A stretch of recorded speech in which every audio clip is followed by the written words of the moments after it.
News when you want it with Bloomberg News Now. I'm Amy Morris. Paramount's Skydance made enhancements to its hostile offer for Warner Brothers Discovery to woo shareholders to its bid over a rival Netflix bid.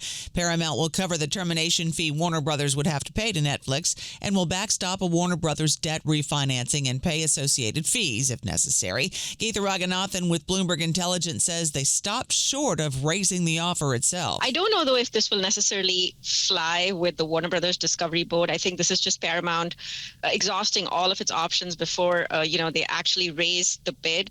But in my mind, what this signals is that they are willing to kind of go back to the table and probably raise that bid. Paramount's proxy bid expires February 20th. The FBI says back in 2006, Donald Trump talked with Palm Beach police about Jeffrey Epstein's inappropriate activities with teenage girls.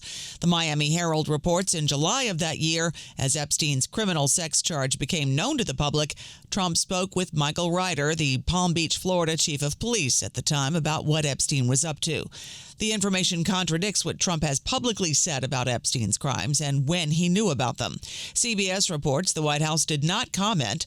A DOJ spokesman said that they aren't aware of any corroborating evidence that the president contacted law enforcement 20 years ago. Commerce Secretary Howard Lutnick says he found about 10 emails connecting him with Epstein over a 14-year period after he searched through the files released by the Justice Department from its Epstein investigation. There may be 10 emails connecting me with him over a 14-year period.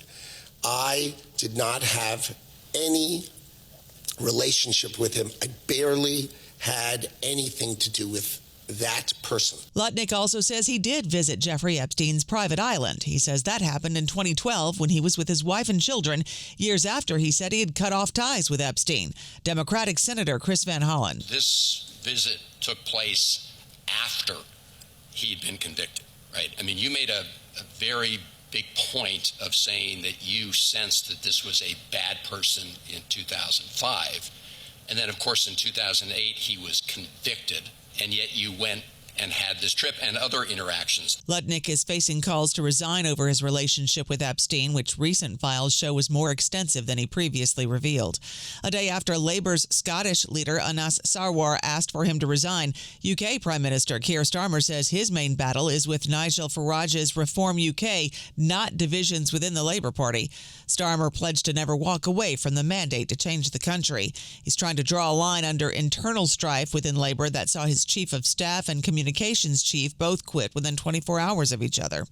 The leaders of three major immigration agencies, ICE, Customs and Border Protection, and U.S. Citizenship and Immigration Services, testified today before the House Homeland Security Committee on the Trump administration's immigration crackdown. ICE Acting Director Todd Lyons says agents have come under attack for enforcing the laws that Congress enacted. We are facing the deadliest operating environment in our agency's history. In fiscal year 2025, death threats against ICE personnel increased more than 8,000%.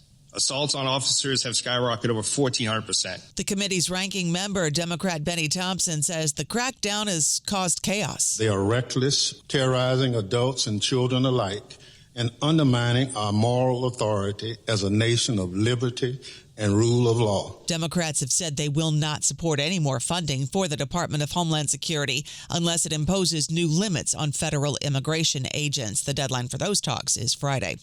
Goldman Sachs CEO David Solomon says last week's steep drop in software stocks because of concerns about AI competition was likely overdone. We have software exposure, but I'd say it's insignificant in the scale of our overall platform, but it's certainly something that we're monitoring. I think the narrative over the last week has been a little bit too broad. There'll be winners and losers, and plenty of companies pivot and do just fine. Solomon also said the economy is likely to see strong growth this year. He spoke at the UBS conference. Wall Street is aiming for new records after a flat reading on retail sales for December, raising bets that the Fed will cut interest rates this year. Stuart Paul is an economist for Bloomberg Economics. Consumers are already stretched thin with about a 3.5% personal savings rate. It's just really difficult for me to see a consumer-driven expansion this year. Bloomberg U.S. economist Stuart Paul, and a new report from the New York Fed shows delinquency rates on mortgages, credit cards, and other loans rose 4.8% at the end of last year, the highest in almost a decade. Weaker than estimated retail sales reinforcing the case for the Fed to cut rates, causing bond yields to fall. Traders left stocks near all-time highs. We do check markets for you all day long here at Bloomberg. The S&P 500 up 0.1%, Nasdaq's flat, the Dow up 0.5%. 10-year Treasury yield at 4.14%, the 2-year yield at 3.44%. Checking Bitcoin, it is down 1.3%, around $69,400. The National Governors Association will no longer hold a formal meeting with President Trump after the White House planned to invite Republicans only. NGA staff was informed that the White House intends to limit invitations to the annual business meeting to only Republican governors. That's according to Oklahoma Governor Kevin Stitt. The NGA is scheduled to meet in Washington February 19th through the 21st, and the group is one of the few remaining venues where political leaders from both major parties can talk about top issues facing their communities. That's news when you want it with Bloomberg News Now. I'm Amy Morris, and this is Bloomberg.